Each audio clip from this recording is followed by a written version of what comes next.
Me an ex-hoe.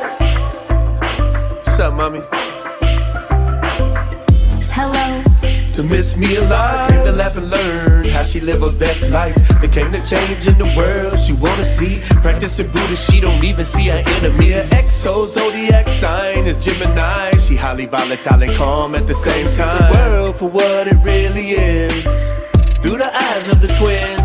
Me an ex-hoe zodiac sign is Gemini. She highly volatile and calm at the same time. Highly volatile and calm at the same time. She highly volatile and calm at the same time. Highly volatile and calm at the same time. Highly volatile and calm at the same time. Highly volatile and calm at the same time.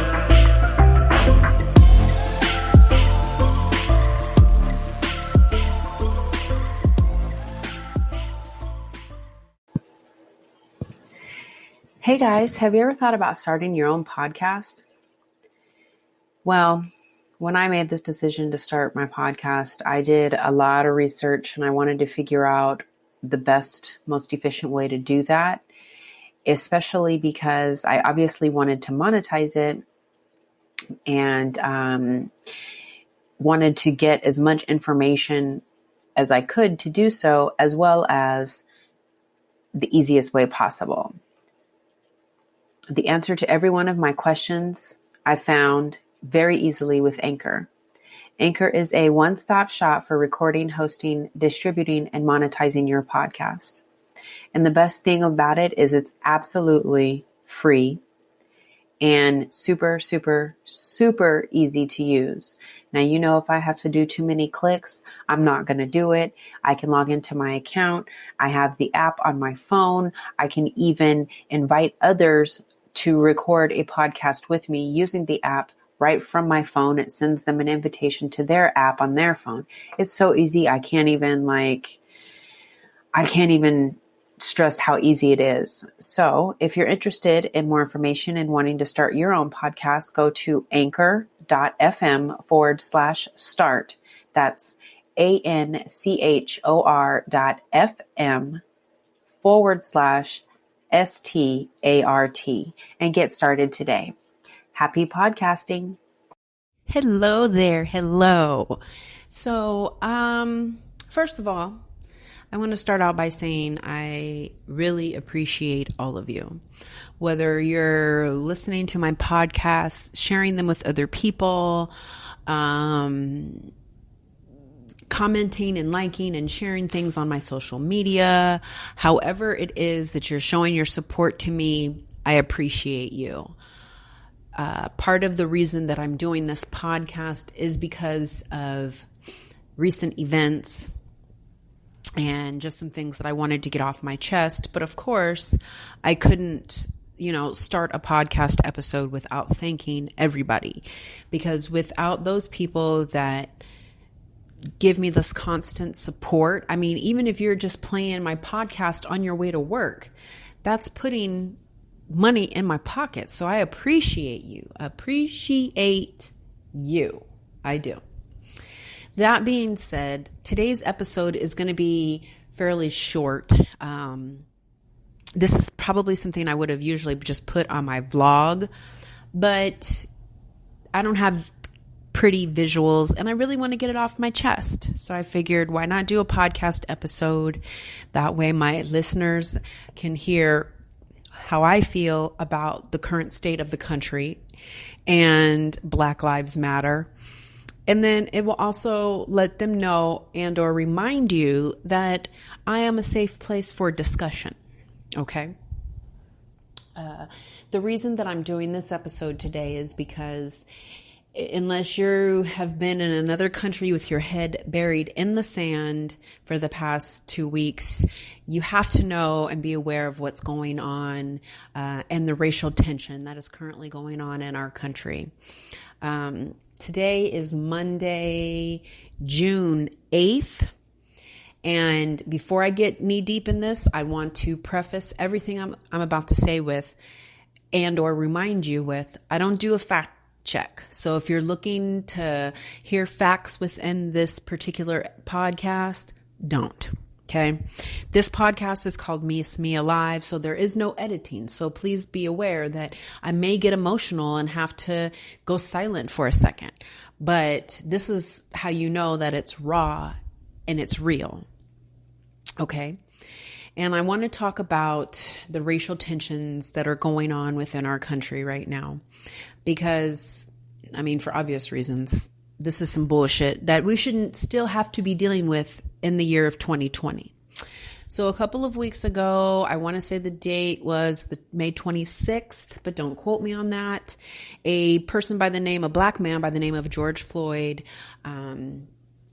died as a result of his detainment by the police. Apparently somebody called the police on this gentleman, this black man in Minneapolis, for writing or having a counterfeit 20 bill. And that's what they thought. As it turns out, the bill was an actual real $20 bill. So it wasn't counterfeit. But somebody called the police on him for supposedly trying to use a counterfeit bill. And I'm just going to kind of paraphrase because I know that there's a lot of details that can be left out and things like that. If you want the full information, full details, honestly, all you have to do is Google it. And I would look at CNN or a reliable news source to get information about what happened, what's currently happening, and what could happen in the future. So back to what I'm saying. So this man died while in police custody with his knee on the back of his neck.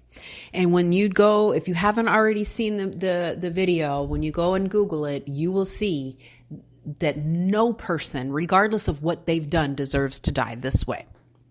So, of course, as you can imagine, this caused a huge uproar immediately in Minneapolis, where all of this took place. Actually, Minnesota. I'm not sure if it's Minneapolis, so I don't want to say that and be incorrect. It happened in Minnesota. And obviously the video went viral and black people are outraged, rightly so. You know, here's another black man died in police custody.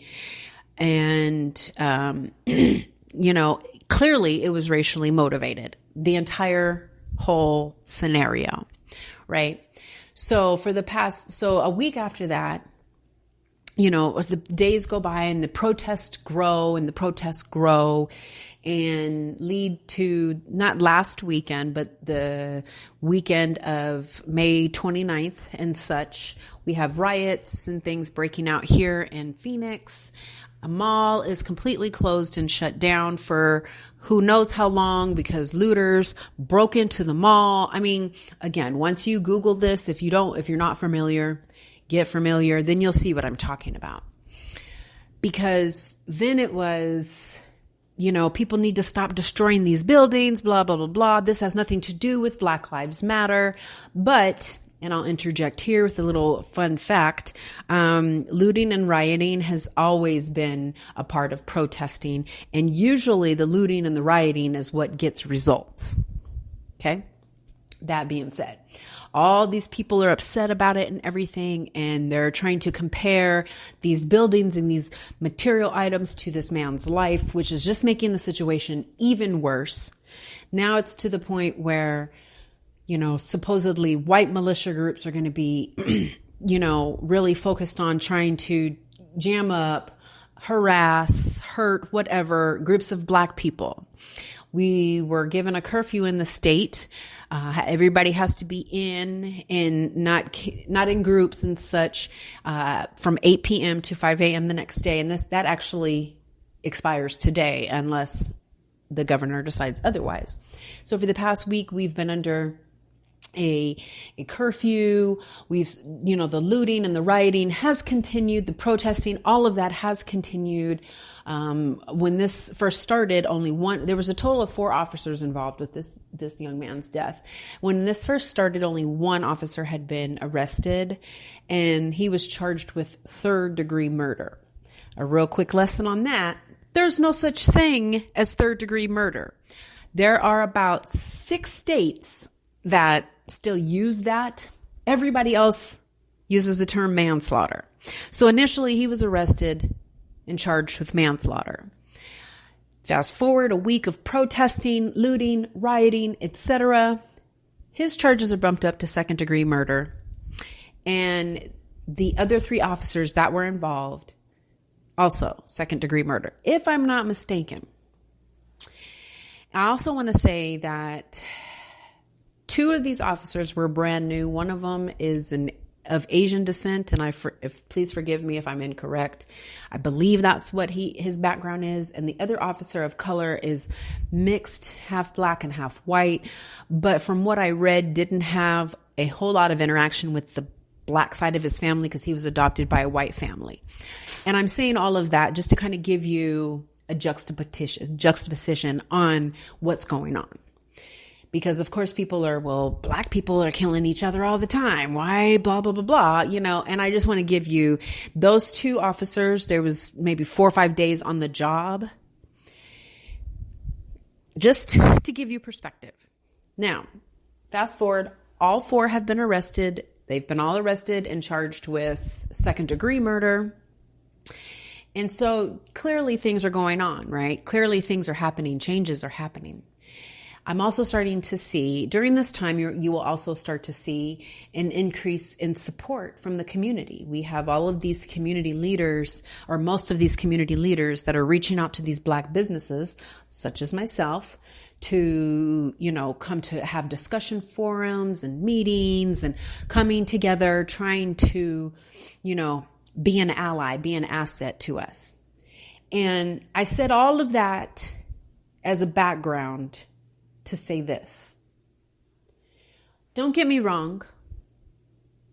I absolutely appreciate all of the support and everything that all of the let's just go ahead and say Caucasian and or white community are giving the black community now.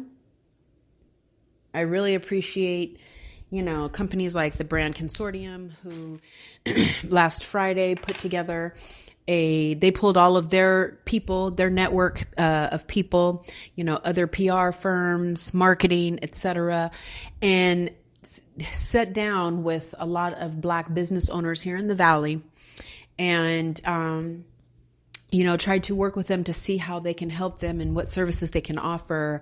And, on any social media platform, you see every other celebrity, taking accountability, realizing that they don't know, realizing how, wrong we're being done, realizing that there needs to be change. All of these realizations. You have the NFL, who's now apologized to Colin Kaepernick for the way that they treated him when he took a knee, because this is what it was all about. Colin Kaepernick took a knee to protest against police violence against black people.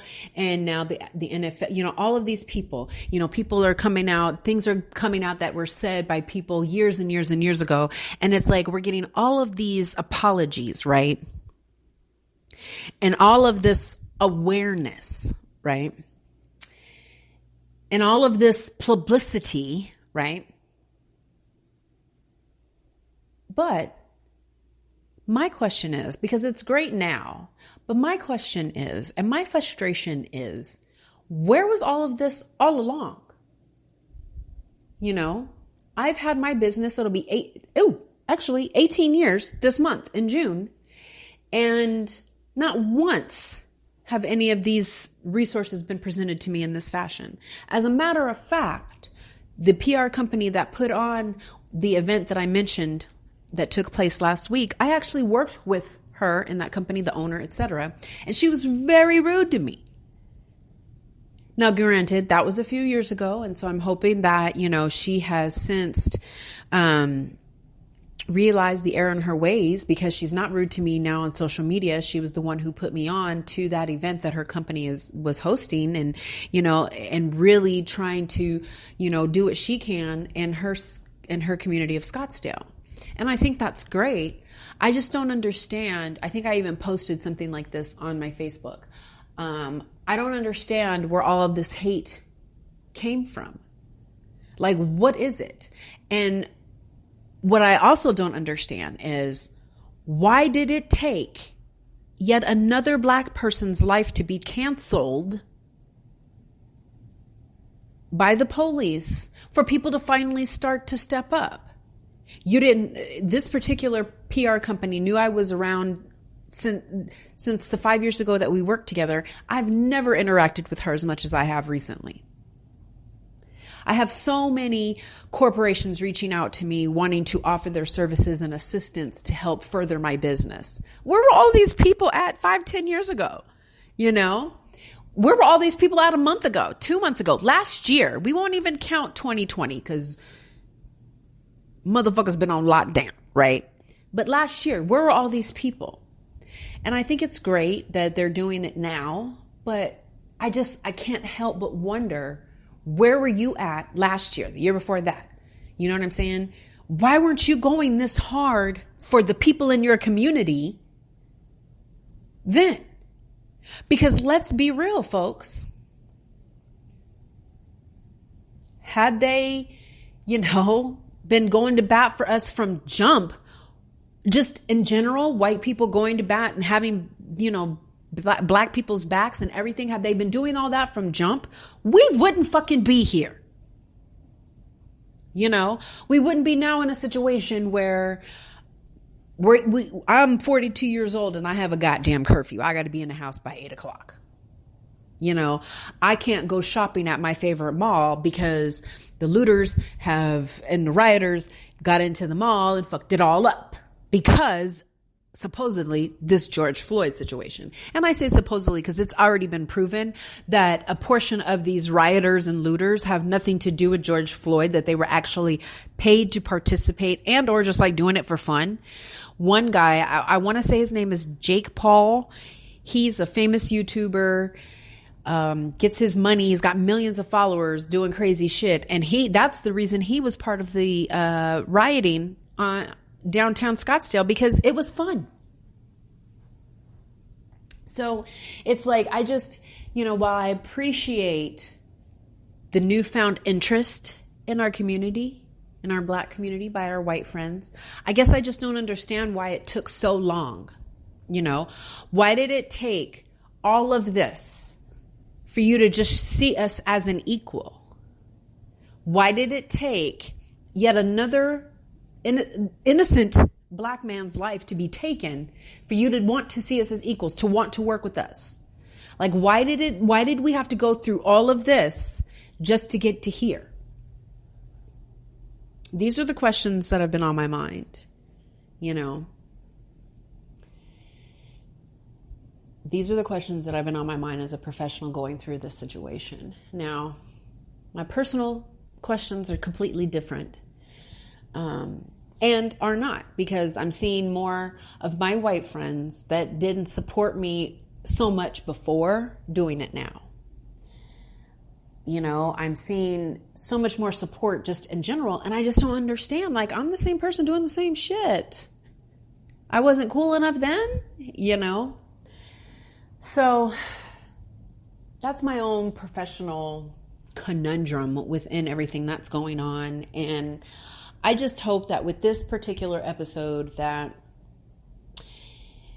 you will start to ask yourself these questions, and maybe these questions, you'll start to find the answers to these questions. So later on, if we're ever faced with these issues in the future, you can respond better.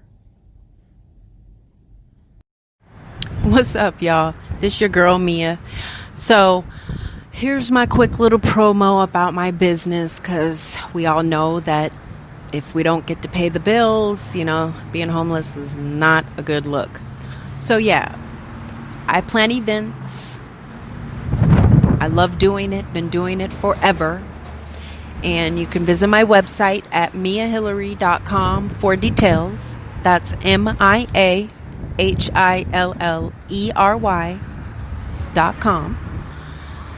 Visit my website. You can also subscribe to my podcasts, YouTube channel, and blog there. Schedule a free consultation and get a lot of fun information about who I am and, get to know me a little bit. All right. Visit my website, miahillery.com. Thanks, guys.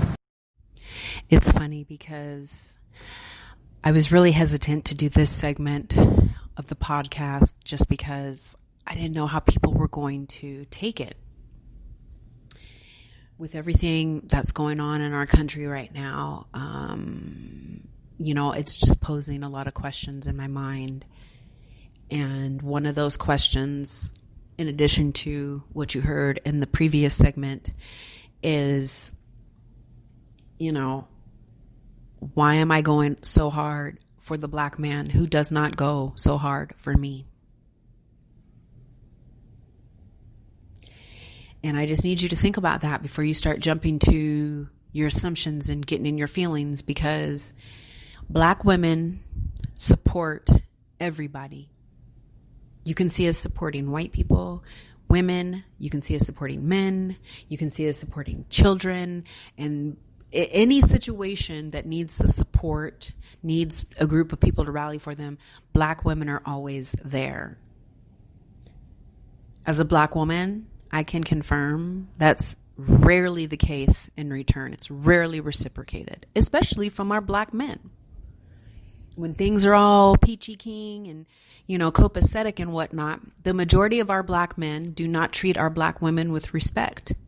Now, I can't speak for other states. I can only speak for Arizona. And I can only speak from my personal experience. Somebody asked me the other day, what Black man are you fighting for? And I said, the one I'm fighting for, the one I'm, going to bat for and trying to make all this change for is my son. Because truth be told, with the exception of my stepfather, I've never really and my grandfather, I've never really had a man to have my back. I have been done so wrong, cheated on, beat up physically and spiritually and psychologically, used, all of that by a Black man. Give him my heart. Just recently, I was dealing with somebody that I thought we were dating and leading towards something serious at some point, our version of serious, only to find out that he's been doing the same thing with another woman who's not Black and couldn't even give me the courtesy of just letting me know. I had to find out in the streets. So, as I end this segment, this is to the Black men. Look out for us. We're here. We love you. Black women love Black men. And all we're asking is for that in return.